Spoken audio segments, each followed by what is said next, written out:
very hectic, but very fun. Didn't obviously think he would get number one, so when you say it was a dream come true, it was just mental. I've just been living the life recently, so there you go.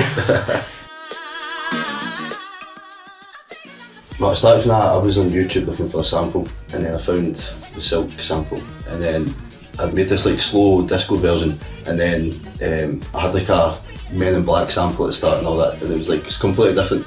I sent it to Connor, and Connor was like, what is that sample you've used? So he took it and he made like a club version, and he couldn't decide whether we wanted to do, so we were going to two versions, a disco version and a club version, and then we're like, why don't we just make it one record? I looked at it when I've been getting an interview, like how did you do it, like how, it was literally just chance, and it worked really good, so, and it made the tune what it is, so. Never in a million years in that, because it was like, well, the first time we played it out, like we put it out and for free, and people were like listening to it, and then we went to this gig and people were singing it to us, and like, people actually must like this song. This was like 2-3 years ago, and then fast forward 2-3 years and this has all happened, so never in a million years did we expect, because we just put it out for free, because nobody didn't think anybody wanted it, so. Used to go to Edinburgh. Fergus would make us do practice in this venue in Edinburgh. So me and Sean would text each other, you get in the train.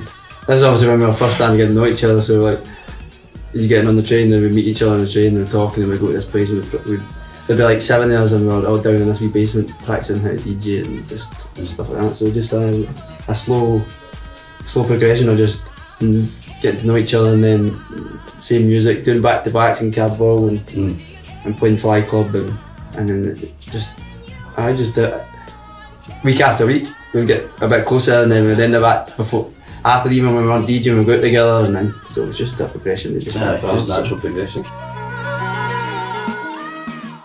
I think it was just a case of getting music out and a lot of people hear it, because we had no like profile or anything like that. We were still like learning, still are learning, but it was just like a case of like, let's just stick music out and let's see who listens to it. And yeah, that was just how it started. It's been quite drastic, yeah. Because we were still working our jobs like 4 months ago. We got day jobs, and we quit the week before the Fade to Fuel got released. But it wasn't because of that, we were just ready to make that leap. And at the time it was just perfect. But yeah, Connor was a roofer, so he was still on the roofs.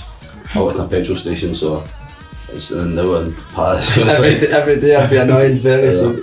Our manager would be like, when can I leave? Please let me leave. He's like, no, yeah, just chill. Once it's the right time, you can do it. And then he came up to the house and said, right, you can do it, let's go for it. And I was like,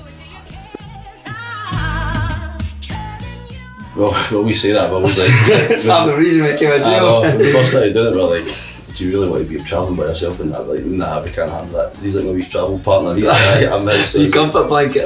So it's like, because we are not cut out for travelling by ourselves. We're like,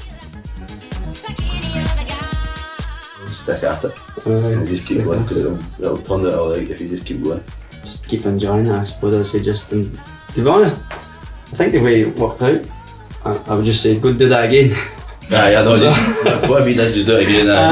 It's like I wouldn't tell him that this was going to happen, like, because if we told him, we'd probably freak out. So it'd be like, just stick at it and just keep doing what you're doing, because whatever you did seemed to work.